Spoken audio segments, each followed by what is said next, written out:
So I'm just thinking how to greet you. I have several options. Maybe I'll try each one of them and see which one feels good. So the first one is marvelous morning. A marvelous morning. And the other one I'm tempted to use is actually a greeting, a universal greeting of peace. It's a greeting that was used by Moses, by Jesus, and by Muhammad, which is shalom or salam or peace. So I'll use both if you'll allow me that. And I begin by saying that I'm very pleased to be here. And I'm very thankful that I am here. Now you might wonder, am I here at the event and I'm pleased? Yes, I'm pleased to be here at the event. But I am pleased just to be here experiencing. All I'm about to do is actually be myself. And I ask you to indulge me for the next 25 to 30 minutes or so as I share. And my sharing is simply from a perspective of expression of myself. It's just sharing with you. I'm not here to change you. I'm not here to correct you. I'm not here to cure you or coach you or convert you. I'm just here to share with you something that has been meaningful to me and have been meaningful to others around South Africa and maybe meaningful to you. So it is in that spirit that I share with you this morning. And I share with you around the experience of security. As I said, Moses said shalom. Even Jesus said shalom. Muhammad said salam. They spoke of a message of security. So today's presentation I call Let's Get MateREALlistic. Let's get MateREALlistic. Affording yourself a joyful, prosperous, enjoyable life. Let's get MateREALlistic. So I'm actually the father of a philosophy called materialism. I checked it up, there's no such philosophy. So on one side of things you get the spiritual world. People that are into being, meditation, love, etc. And the other side you get people who are into the material world. And those are people into, the bottom line, productivity, making sure things are getting done, into thoughts and thinking, doing, getting things done. And there is a gap in the middle there that is a incorporation of both extremes in a healthy way. You see, spirituality can be a healthy spirituality. It can also be an unhealthy spirituality. A spirituality that allows us to experience security, love, joy, and experience the world from a sense of satisfaction, fulfillment, and prosperity is a healthy spirituality. A lot of times people that are into the so-called spiritual movement, they abhor money, anything to do with money, material sort of thing, and that for me is an unhealthy spirituality. The other side of things is those that are into materialism. That we are there to make sure we get the money coming in, buy what we want, enjoy ourselves. And there's a healthy materialism. There's also an unhealthy materialism.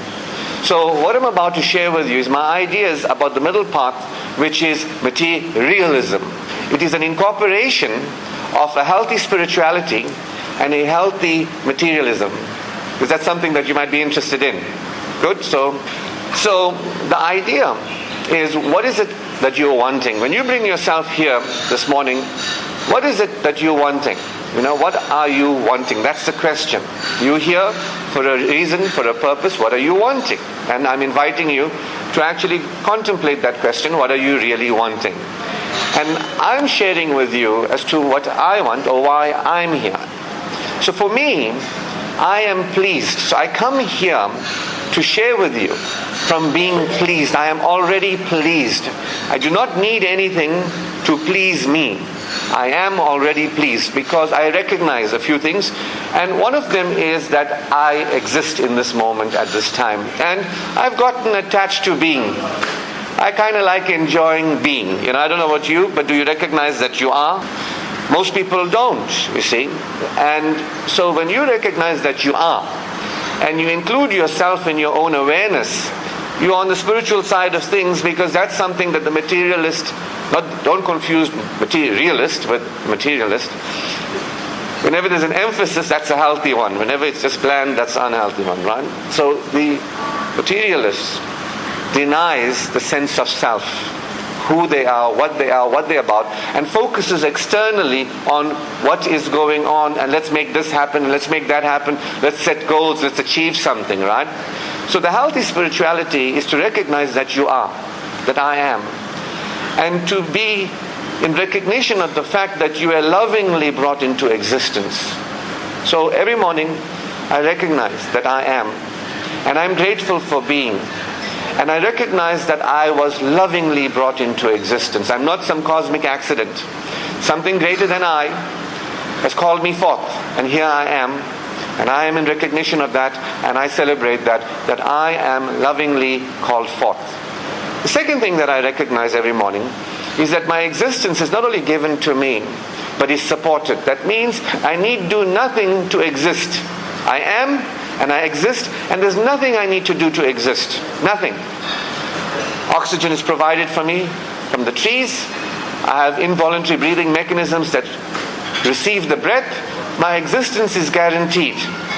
The form of my existence may change, but my existence is guaranteed, and I am gracious in receiving that. Thank you to that which has given me life, and thank you to that which supports me in life, that allows me to exist in this form and one day in another form, and I'm grateful for that. See, I need do nothing to exist. Where the materialist is one who does not recognize that they are supported in being and existence. They live in an illusion that it's up to them and they must depend on themselves and they must make things happen. And if they don't make things happen, it won't happen. So they live in a world where in terror, and they identify with existence as something that they must make happen. They do not recognize that the existence is a given and is supported, and you need not worry about that. You see, this is why when I'm standing in front of you, I am really just being here and being pleased that I have the opportunity to be and to express myself with you, and I'm appreciative that you are here to listen to me, because that's what I'm about. I'm about expressing who I am, and I invite people to actually begin to express who you are as well in your personal life, in your professional life, because it gets very real and connection, and you can take that into your work as well. It makes a very big difference. The third thing that I recognize every morning is that I have been gifted freedom. Free will and free choice. Oh, how I love my freedom and my free choice. I can come and choose to stand in front of you today and share with you. I can choose what I want to share with you. I can choose whether I'll have breakfast now or later. What I will have for breakfast. I so celebrate my freedom. I love my freedom. Thank you to that which has given me existence, supports my existence, and has given me an existence of freedom, that I can choose and conceive of whatever reality and experience I want to have, and I can support that. How wonderful is that? Not only that, but that which has given me life has breathed His Spirit into me. So the Bible, even the Quran, it says that you are created in the likeness and image of God. Now, I am non-religious, by the way. I'm not a religious individual. But I am spiritual, and I'm a psycho-spiritual scientist.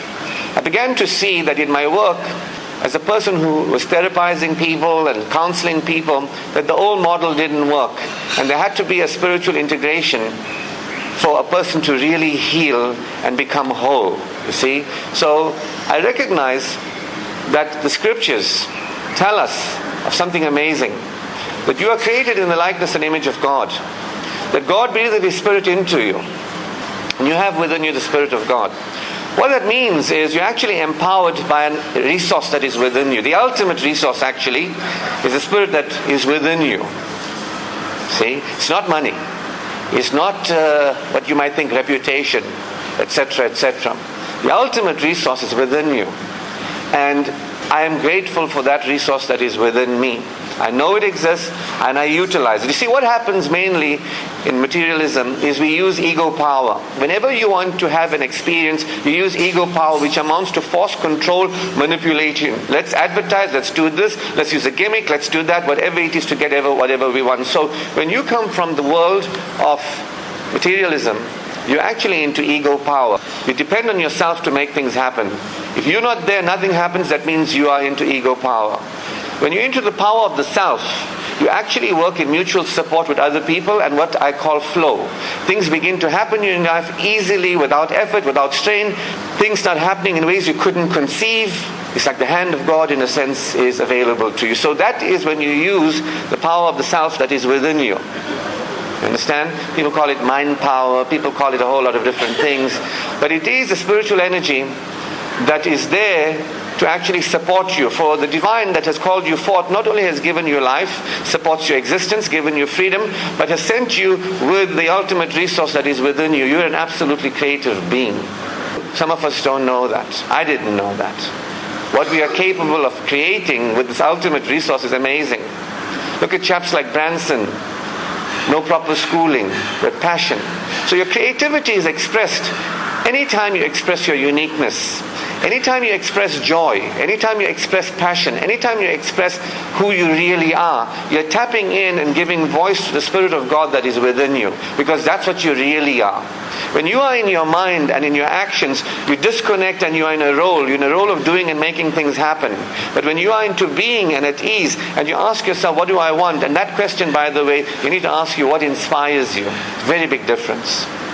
What inspires you? Because when you look at what inspires you, you are tapping into that spirit that is within you, that life force, that energy, that passion that comes alive within you. You become animated, and when that is tapped into and activated, miracles start happening in your reality. Absolutely. This is a science, by the way.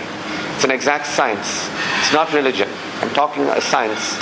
And so, as a person begins to allow themselves to be who they really are, instead of trying to achieve some sort of thing, in being who you really are and being your unique creative self around what it is that you are about and what it is, the contribution you want to make to humanity, something amazing happens within you.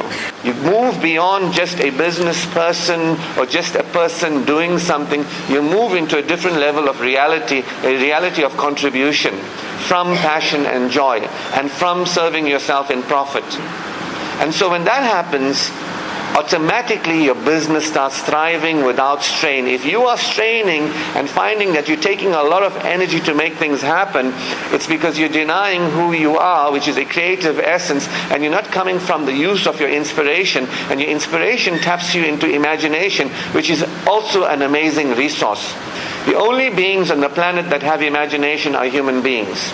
Do you know that? Imagination is such a powerful gift to you if you only knew what you have within you, a powerhouse. This is what the old language of faith and prayer was all about. Einstein even said, imagination is more important than knowledge. So as you begin to connect with who you are, what you're about, and what is the kind of life experience you find meaningful, what is the contribution you want to make to humanity, and that kicks in for you, your spirit kicks in, you actually then tap into your imagination and you start creating reality within your imagination. There's a lot of information about this out there. It's new information. It's actually suggesting that we are not experiences of our reality, but we are actually the participators in the creation of our reality. And as you begin to use your imagination, which is part of the ultimate resource that is within you, remember the divine loved you into being. The divine supports you in your existence. The divine has created you as a sovereign entity, an autonomous being with freedom. The divine has empowered you with spirit that you can begin to access and experience. And I also remind myself that I don't have to make things happen, because this is the thing that the materialist doesn't understand. That you are not to make things happen. That which has given you beingness supports your existence. That which has given you freedom, that which has given you the creative spirit within you and the imagination to be utilized, also serves in supporting you in making things happen. So when you are a person who is unhealthy materialist, you depend on yourself. And you do not depend on the universe, you do not depend on life itself to support you and make things happen.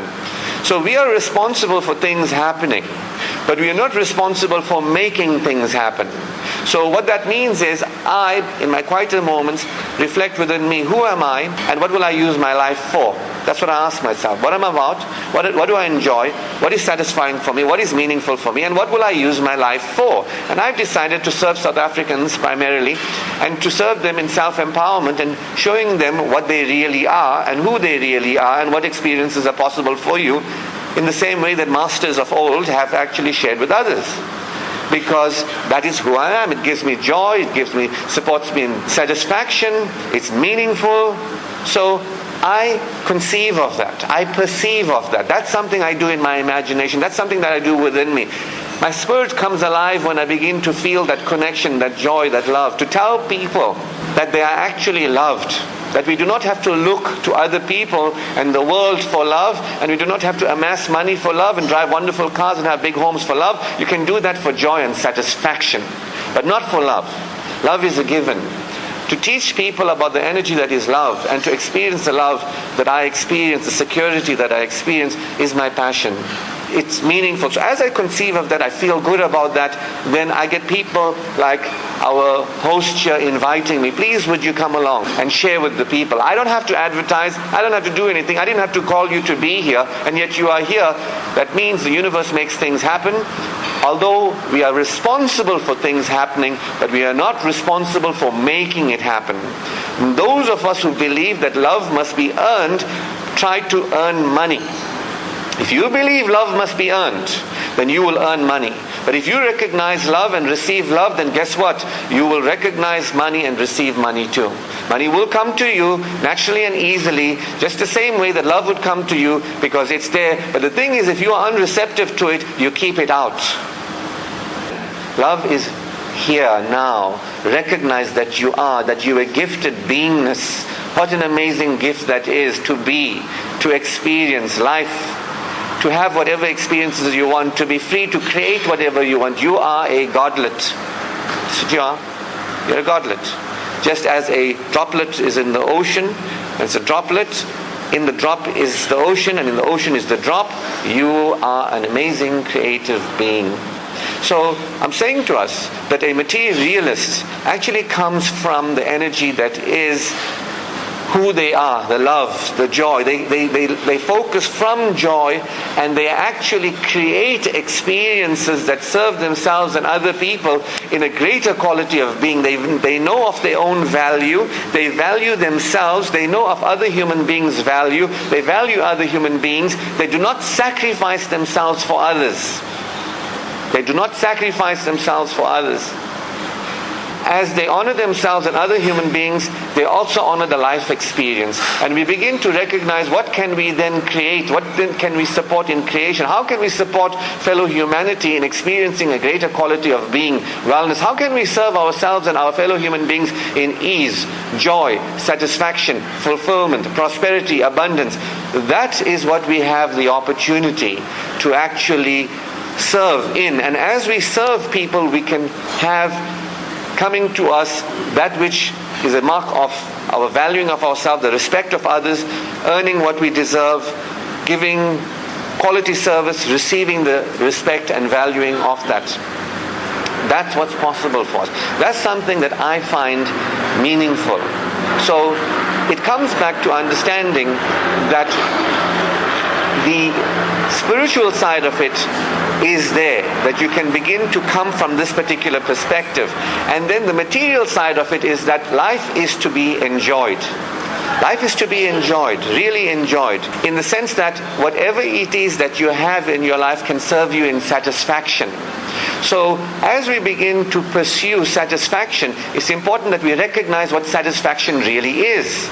Because a lot of people are into excitement rather than satisfaction. You see, in society, what you find is people looking for safety. They look for safety. They don't come from security. They look for excitement. They don't come from satisfaction. They look for relief. And they don't come from that inspiration around what it is that they want. So we can become materialists in that we can have the healthy spiritual component and we can have the healthy material component where you can begin to serve yourself in having your preferences met. It's important that you serve yourself in having your preferences met. I can have any old breakfast, but a breakfast that I might like is this, that, and the other. That is a preference. And the name of the game is personal fulfillment and satisfaction. In materialism, the name of the game is personal fulfillment and satisfaction. Success is defined as how satisfied you are. How satisfied you are as a person. How satisfied you are as a partner in a relationship. How satisfied you are as a parent. How satisfied you are as a professional. How satisfied are you? See? If you do not come from this level of security, you will always be lost in the world, seeking, having denied who you are and your experience of satisfaction. You might feel safe because you have a lot of money. You might feel excited because you might be better off than your fellow, and you might have a sense of relief that for now everything is okay, but that is not a quality of being that really serves you in having your body reflect that peace, that security that is within you. When you live from a way that is of valuing and loving yourself and recognizing the love that is, your body starts healing diseases. Love is unconditional love, and unconditional love is a tangible energy, I must tell you. It's a tangible energy. When you experience unconditional love, your insecurities begin to dissolve, and disease in the body is the opposite of ease. So in our society, we speak more about disease than ease. I mean, have you ever heard anybody speaking about ease recently? Go to the bookshops, and even the bookshelves, very little is written about ease.